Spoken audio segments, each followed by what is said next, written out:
আমাদের একমাত্র দাবি হচ্ছে যে অধ্যাদেশ।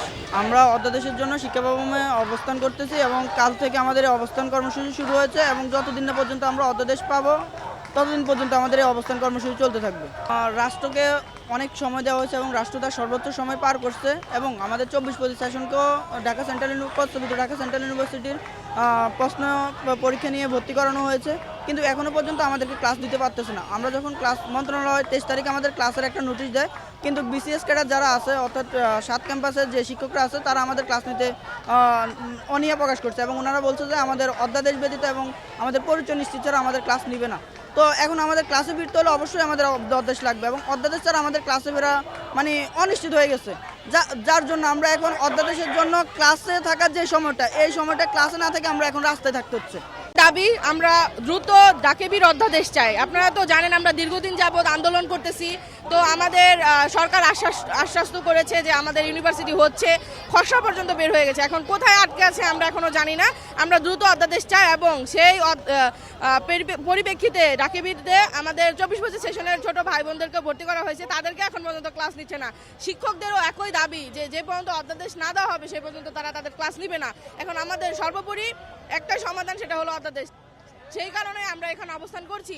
যে পর্যন্ত আমাদেরকে অধ্যাদেশ না দিবে সেই পর্যন্ত আমাদের কর্মসূচি চলবে। আমরা এখানে অবস্থান করব। আমাদের দাবি তো 1.5 বছর যাবত আমরা এই আন্দোলনের সাথে যুক্ত। তো রাষ্ট্র আমাদেরকে যেভাবে বলেছে আমরা সর্বদাই কিন্তু সেভাবেই শুনেছি। রাস্তায় আসলেও কিন্তু আমরা উঠে গিয়েছি, রাষ্ট্র আমাদেরকে আশ্বস্ত করেছে। এখন আমরা এমন পর্যায়ে আছি, এখন আর আমাদের উঠার অবস্থা নেই। 24-25-এর অলরেডি 1 বছর গ্যাপ হয়ে গেছে। আমরা চাই না আর কোনো সময় কালক্ষেপণ হোক, আমরা দ্রুত অধ্যাদেশ চাই। আমাদের এখন দাবি একটাই, সেটা হচ্ছে অধ্যাদেশ আমাদের প্রয়োজন। কারণ দেখা যাচ্ছে যে অধ্যাদেশের কারণে আমাদের 24-25 সেশনগুলো ক্লাসে ঢুকতে পারছে না, তাদের নিয়ে একটা সমাধান আসছে না, প্লাস শিক্ষকদের মধ্যে একটা অসন্তুষ্টি রয়েছে। এই সব কিছুর একটা চূড়ান্ত সমাধানের জন্য আমাদের অধ্যাদেশটা এখন প্রয়োজন। যদি আমরা এখন অধ্যাদেশটা না পাই, সেক্ষেত্রে আমরা এই যে ক্যাম্পাস ভিত্তিক যে ঝামেলাগুলো হচ্ছে সেগুলো হবে, 24-25-এর ক্লাস নিয়ে আরও ঝামেলা হতে পারে, পরিচয় নিয়ে ঝামেলা হতে পারে। তো এই সংকটগুলোর যদি আমাদের সুষ্ঠু সমাধান লাগে, সেটার জন্য আমাদের অধ্যাদেশ অবশ্যই প্রয়োজন। আর আমরা এখানে আমাদের যে সাধারণ শিক্ষার্থীরা আছে, আমরা তাদের মতামতের প্রেক্ষিতে আমাদের কর্মসূচি দিয়েছি, তারাই অবস্থান কর্মসূচি চেয়েছে এবং আমাদের যদি অধ্যাদেশ না আসে সেক্ষেত্রে আমরা তাদের সাথে আলোচনার সাপেক্ষে পরবর্তী কর্মসূচি আমরা ঘোষণা করব।